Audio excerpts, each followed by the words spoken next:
Hello，大家好，歡迎嚟到靈眼無間嘅空間。咁上一條片就講到祝大家有個美好嘅新年啦。咁但係美好嘅新年，一個新一年嘅開始，又點樣去新開始一啲嘢呢？新開始一啲嘢，個個都好想啊，個個都好興奮啊，會有好多目標。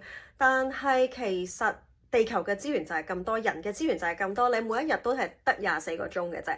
咁如果我本身已經好多嘢做，但係我仲想開展一啲新嘅嘢，其實意味住咩呢？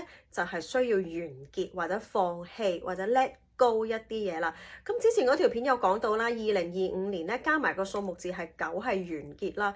咁所以其實咧，我哋都如果有啲嘢你覺得我2026年想展開，係啦，2026年係加埋係10啊嘛，即係1+0即係1啦，咁就係一個新嘅開始啦，係非常之貼合嘅。如果你有新計劃嘅話，咁所以咧喺新計劃嘅前一步係啦，New Beginning 嘅之前嗰步咧，其實如果人生係一個 cycle，所有都係一個 cycle 嘅話，新開始之前一定係完結嘅。咁你就要把握時機，呢幾日好好諗下有咩要完結就完咗佢，然之後用一個 fresh 嘅能量喺2026年咧去展開你期望嘅新開始啦。咁當然有啲人會問啊，咁其實我唔做任何嘢，2026年都會照樣出現㗎啦。咁既然如果2026年嘅能量係代表咗新開始，我唔做任何嘢我都可以有新開始㗎。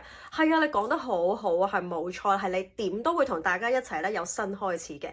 只不過分別就係，如果我哋係帶住意圖、帶住覺察，去特登去思考一下，有啲咩我需要完結，要 let go，我好好地去完結，好好地去 let go 嘅時候，我係主動啊嘛，係咪？咁然之後先至迎接新嘅嚟臨。咁調翻轉嚟講咯喎，聰明嘅你可能就會諗到，咦？咁如果我係跟大隊一齊，我咩都唔做，跟大隊跟住進入新嘅開始嘅時候，而到我要作出我被逼要新開始嘅時候，咁嗰啲要完結嘅嘢，你係未完結嘅話咧，你就會被逼好快地 from 一聲完結咗啦。咁好多時都會殺你一個措手不及咧。咁係咪你唔介意咧？即係如果你唔介意嘅冇問題，但係如果你話唔係啊，我都有啲介意殺我一個措手不及嘅，咁不如就自己主動去做呢件事啦。咁呢一個概念咧，就唔係話身心靈獨有嘅，其實即係細個開始咧，就我都有聽嗰啲咩八字生肖嗰啲啦。咁其實好多師傅咧都會同你講沖啦，或者劫啦呢啲咁樣嘅嘢。咁但係沖即係譬如你犯太歲啊、沖太歲啊嗰啲嘢係咪有得化解咧？咁通常喺電視上面咧，師傅咧都會同大家講啊，其實譬如如果嗰個月你係沖月嘅話，咁你可能會有血光之災嘅話，可能會發生意外咧。師傅都會提你話啊，其實可能你都可以咧捐血洗牙去認咗呢一個東西啦，咁然之後就化解咗佢啦。